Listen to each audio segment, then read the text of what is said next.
Hello, and welcome to this episode of ESG Talk, your go-to source for insights and advice for leaders in environment, social, and governance. I'm your host, Mandi McReynolds. Today, I'm joined by an impressive colleague, Charlene Lake, the Chief Sustainability Officer at AT&T, a widely recognized leader in ESG. She and I were recently on a panel together at the Reuters Responsible Business USA Summit. She joined me and other panelists as we talked about collecting and getting ready for ESG audits and data. We had such an incredible conversation. We thought it would be fun to put it on the podcast and for you as our listeners and viewers to hear our conversation. So Charlene, wonderful to see you again. Welcome to the show. Thanks, Mandi. It's great to be here. It's great to see you again. Likewise. So let's jump in because I think AT&T's journey is remarkable. You began back in 2007. You created a new corporate citizenship and sustainability charter that became the board's existing public affairs committee and went on to launch the AT&T formal CSR efforts and platforms. So can you tell us how it has evolved from the roots of CSR as you've been on this journey for well over a decade? Oh, goodness. 2007. That means that we've published 15 or 16 sustainability reports since then. So I remember being so proud of those first ones. And I got to tell you, when I look back at those now, it's kind of like looking back at your old English term papers in high school. They're a little bit cringeworthy. So we've come an awful long way, but it's been a great learning journey. In 2007, you're right, we did bring together our CEO and our board, and we rewrote the charter to make CSR accountable at the board level. And it really wasn't, I'd like to say it was really hard to do, and I did a great job getting it over that mountain, but that part was really easy because the board and the CEO recognized the importance and the opportunity. At that time, we were not measuring our carbon footprint. Our only social strategy actually was philanthropy, and in some cases it was checkbook philanthropy, the old-fashioned kind. So fast forward today, we do have sophisticated emissions programs, climate resiliency programs, and then our environmental and our social sustainability work is really embedded in our business strategy. So an important part of that evolution, I would say, is that 15 years ago, the function of CSR was largely a separate corporate department. And now we've really made great progress of integrating it into the company and operationalizing it throughout the company. So we've come a long ways. I'm proud of what we've done, but we're all on a journey, right? So it's a continuous learning journey. We have a lot longer to go. I really value that as a thought leader, you write a lot on these topics. And in fact, you talk about progress not being impossible without it being embedded in part of business as usual. So what an incredible lesson from the time that you've had to evolve as a company. So let's dive into that a little bit more. How do you see AT&T accomplishing this? And what's some more lessons that you've learned from this experience that you can share with our viewers? You know, I like the phrase business as usual, Mandi. And to me, the most important word there is business, because our philosophy is that everything has to have a justifiable business value to it. So when we feel this obligation to make our business more successful by making sure that our relationship with the world around us is healthy, the question is, how do you do that in a business as usual way? And for us, it was tying that work directly to the business strategy and trying to bring the company's purpose to life. Let me give you an example. So our purpose at AT&T is to connect people to greater possibility. So part of how we do that is we work to help under-resourced neighborhoods get connected to high-speed internet access. But it's not just the CSR program, it's all of the company. So our government team works to promote subsidies for low-income consumers. And subsidies for network expansion. Our product teams develop high-quality, low-cost products, and then our CSR programs They promote access, they promote literacy, they promote learning for those who are trying to learn how to get on the internet. And so when you see an employee who's tutoring a student in a marginalized neighborhood, it's not just a CSR program. It's because we're trying to teach them how to be safe online. It's all connected to that business strategy of trying to make sure everybody in the country is connected. The same goes for our climate work, our climate resiliency work provides data so people can develop their own climate resiliency plans, but it's also making our network more resilient. As for what I've learned so much over the years. Probably one of the most important things I've learned is how to say no. And that was a really tough lesson. There are so many problems to tackle in this space, but you have to stay focused on what your business does really well. What's at the very core of your business, and do those things, a few things really well. What I found when we didn't do that, when we lost our focus, it was like a snowball rolling downhill, because you said yes to an initiative and then that led to another one and another one. And pretty soon you look back and you are so far away from the top of the hill that you don't know how to get back. So staying very focused and learning how to say no is really important. And then the other thing that I have learned, a lesson that I remind myself of every single day, is to don't underestimate the importance of your employee base. We have a small CSR team, and most companies, the CSR team is very small, and that's appropriate. We want that because we want all employees in the entire company to be looking at their work through that lens of social and environmental sustainability. So don't underestimate that power, because in order to be a truly sustainable company, you need that employee base all focused and headed in the right direction. I value that you talk about using your superpower, right? Using what your company is good at. We talked about that in an episode in season 1 with another guest, and leaning into this idea of what is prioritization? What is material to your business? I know when we pull in that data, our own task force, our own executive team, we just did a pulse check and we looked at the data and we started to say, okay, where have our priorities shifted or changed? And how are we rethinking about some of these material topics as we think about our stakeholders' feedback, as we think about trends in society? And there were changes that we made, or we looked at, well, these two topics are now merging together, right? They're, one's falling off the chart. As you talk to your stakeholders, you realize it's because they see it integrated in a higher priority. And so you may make these changes based on data. As you think about data contributing to your meaningful strategy and initiatives in everyday business, talk to us about what that looks like for you at AT&T. Data and meaningful data, it actually legitimizes this discipline. So, for our company, nothing is real unless there's data behind it. That's just kind of who we are and who we've been for 140 years. I think sharing that data, it builds credibility, it builds trust, it helps deepen those relationships with our customers and with our stakeholders. I think the other thing about data, when we think about data, it helps get access to capital, right? So ESG investing certainly is going through this volatile moment right now, but you can't deny that there are just trillions of dollars in ESG funds. And those investments, they don't happen without transparent and really good quality data. On the environmental side, which of course is a lot easier to get data on that side than the social side, there's still some of that maturity that has to happen on the social side. I'll give you an example of how we use and share data. It used to be when we would plan our network infrastructure, when we would factor in weather, we would take a look at the 10-day weather forecast and historical weather data. And that's all that was available to any company. And so when we thought about that, we thought, gosh, we're spending $18 to $20 billion a year in our network.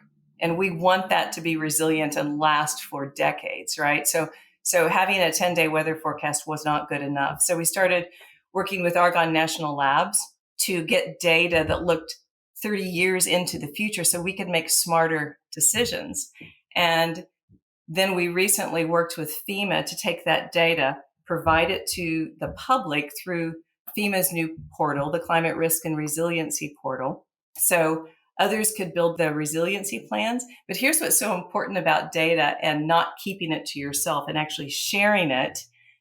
We can't be resilient as a company all by ourselves. We are so interdependent with everyone else. So sharing that data, hopefully, then they will become more resilient. Our supply chain will, our customers will, our government will. So the importance of data is critical, but it only gets more valuable when you share it with others.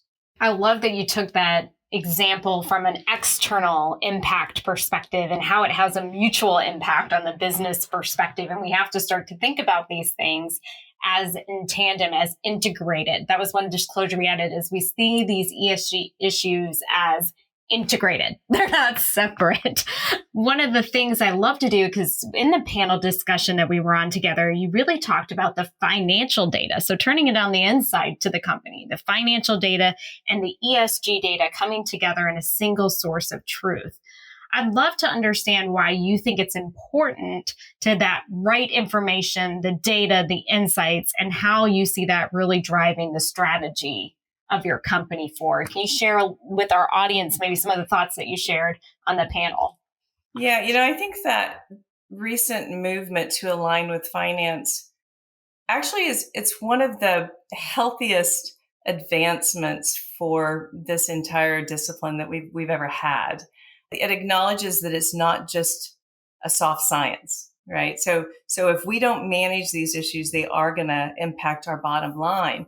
So I don't think that all of our CSR or ESG data should go in financial reports. It's not all material, but you have to understand the linkage. You have to understand how this work actually links to healthy finances and successful companies. So that's why we link, for example, our ESG materiality assessment to the company's enterprise risk management, to its investor relations work, to its financial processes. And it works to the benefit of both of us. So we're learning from these other departments inside the company, and we're making sure that our data is SOX compliance, and we're learning from them. And that's really, really important. It's important to have that commonality across your 8K, 10K proxy, your sustainability reporting. It also brings, though, understanding to other departments in the company, right? It helps other departments better learn how this CSR work and your ESG data really is helping to make the business successful for the long term. We talk a lot about transparency externally being so important. I think transparency internally is even more important. I'll give you an example. We spend millions and millions of dollars each year helping customers recover from disasters and recovering our network, repairing our network after severe storms. That's a business operations expense. So once we've linked, though, that expense to our climate work, our climate resiliency work, and our emissions reductions work, it puts a long-term lens on what is once seen as like a here and now issue. So that linkage is really, really important, which is why integration with finance and legal and IR and compliance is so important. Thank you for proving the connection between those two areas. And I love the tangible example that you gave, because oftentimes people think about it as disparate. And when they start to do the proving out of cost, opportunity, and benefit to the company, then they begin to see the future steps forward. I'm curious, because you've had to then prepare it for both an internal audit and external auditors. How did you make sure that you had the highest quality and it was fit for all stakeholders, ready to pass an audit? What were some of those steps or tips you can give us? Well, the first thing is you have to simplify the data.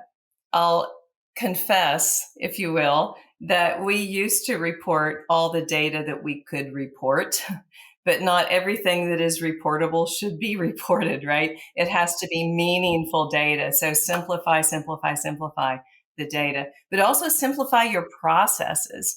And this is where automation comes in.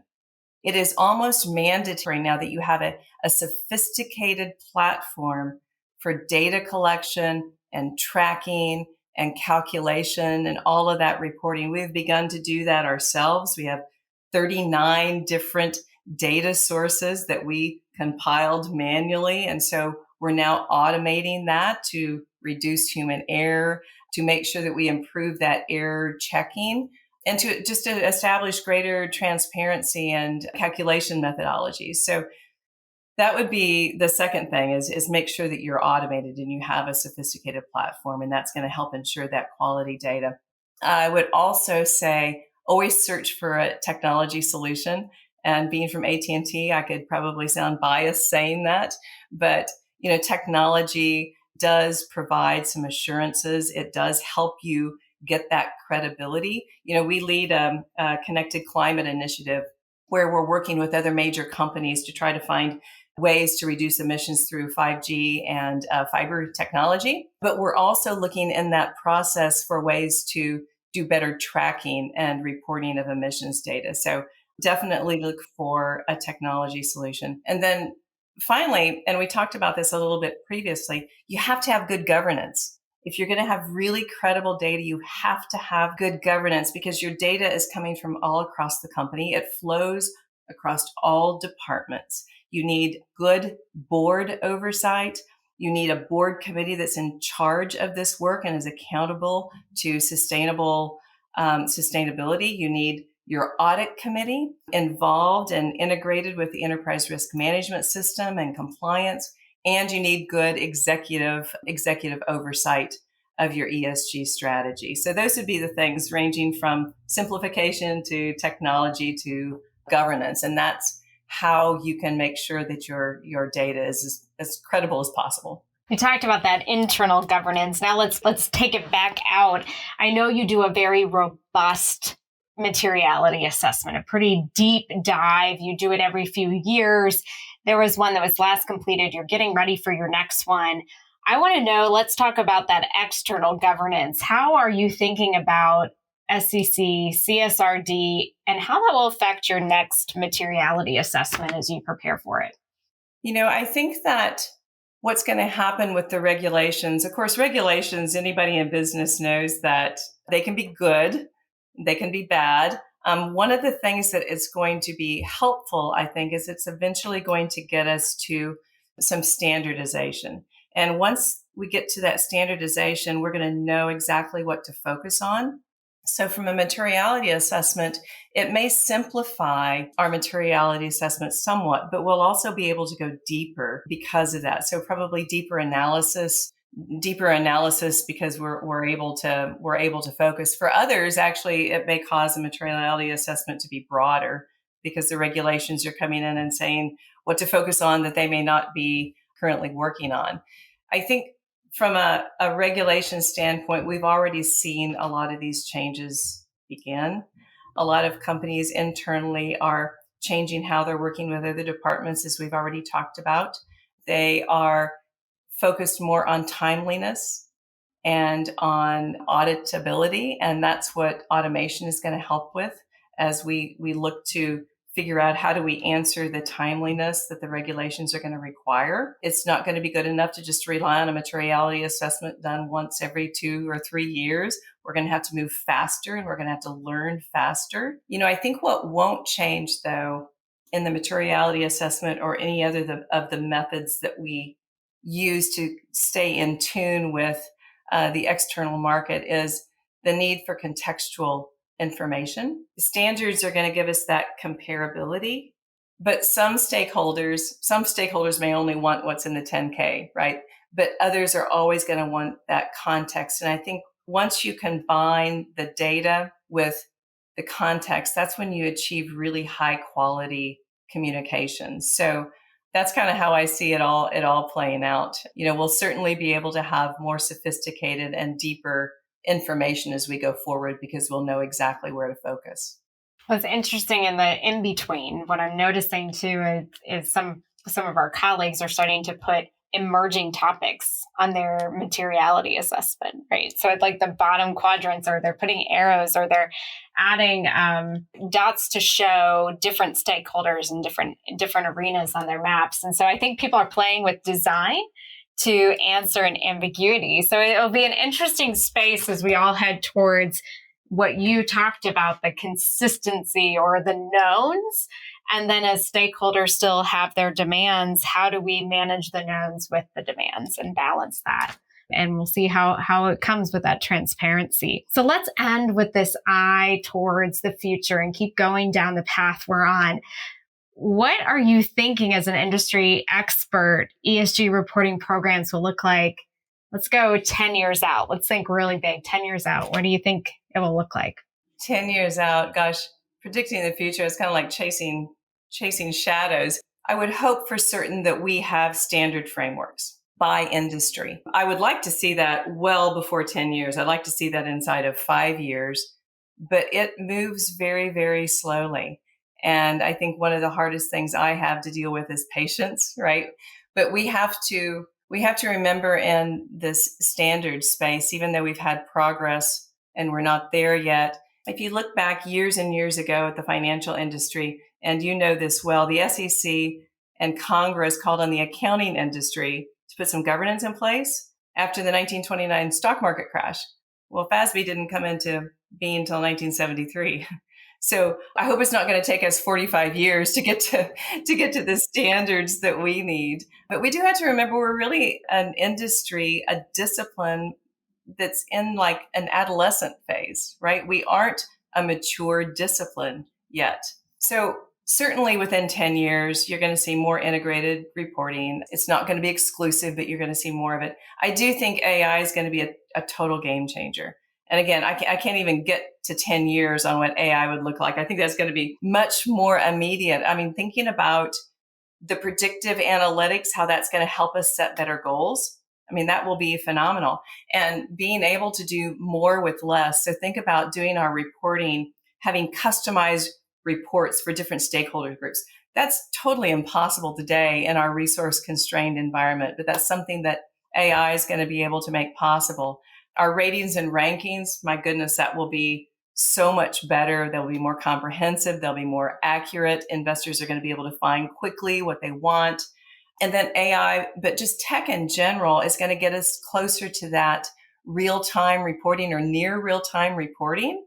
So that to me is really exciting because instead of doing annual sustainability reports, it's just going to be performance management, constant ongoing performance management. So we'll have probably more auditing. We'll probably have more legal action. We'll certainly be reporting more on impacts than just what we're reporting today. And I think that the maturity of that social impact reporting is really going to be so much better. So I'm also mindful 10 years from now, a lot of our long-term goals are going to come due. So it'll be interesting to see whether the regulations at that point will have some remediation in them for the goals that aren't met. But I'm certain I will look back 10 years from now, just like I'm looking back 10 years from today, and look at our reporting and say, gosh, this is kind of like a high school English essay. It's kind of cringeworthy. So there's going to be a lot of advancements, and it's really exciting to think about. It's really exciting to live through it. Well, cheers to the future and thinking about AI to action to ambition and getting to look back another decade from now together. It's such an honor to share some time with you again, Charlene, and invite all of our listeners and viewers to hear our conversation today. Thank you so much for joining us. Such a pleasure. Thank you. It was a pleasure to be here. Thanks, Mandi. And to our audience, it is always an honor that you choose to share your time with us on another episode of ESG Talk, brought to you by Workiva, the world's only unifying platform for financial reporting, ESG, audit, and risk. If you enjoyed this episode, please rate and review us on Apple Podcasts and subscribe to see future episodes on Apple, Spotify, or YouTube. We'll talk real soon.